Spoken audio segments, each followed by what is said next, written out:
Qo'qonlik fuqaro Ahmedov xavfli retsidivist bo'lgan holda o'zganing mol-mulkini yashirin ravishda talon-taroj qilish maqsadida shahardagi mas'uliyati cheklangan jamiyatga tungi soat 04:00 da eshik qulfini buzish orqali kirib, 14 million so'mlik noutbuklar va 300 AQSh dollarini talon-taroj qilib, hodisa joyidan ketib yuboradi. Ahmedov jinoiy harakatlarini davom ettirib, keyingi tunda shahardagi xususiy maktabga eshik qulfini buzish orqali kirib, 8 million 450 ming so'mlik noutbuk va qo'l telefonlarini talon-taroj qilib, hodisa joyidan yashirinadi. Qo'shtirnoq ichidagi Uddaburon shahardagi sanoat buyum bozori atrofida joylashgan do'konlarni o'marish rejasini tuzadi. Orqama-ketin 2 tunda bozor atrofidagi dorixona va do'konlarga eshik qulfini buzish orqali kirib, ko'p miqdordagi pullar, pullasa bo'ladigan buyum va maishiy texnikalarni o'g'irlab ketadi. Ko'za kunda emas, kunida sinadi deganlaridek, Ahmedovning qilmishlari fosh etiladi. Bundan tashqari u boshqa bir shaxsdan giyohvandlik moddasini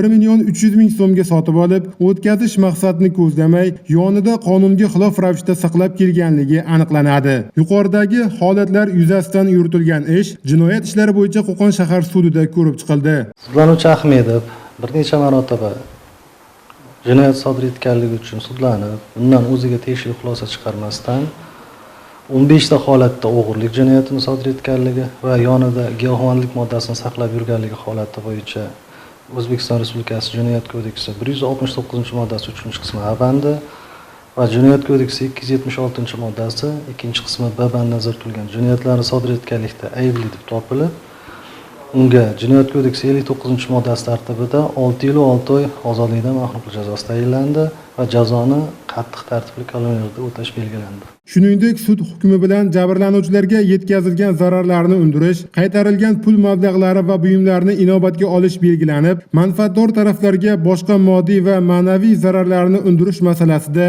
tegishli hujjatlarni ilova qilgan holda, fuqarolik sud ishlarini yuritish tartibida da'vo ariza bilan murojaat qilish huquqi tushuntirildi.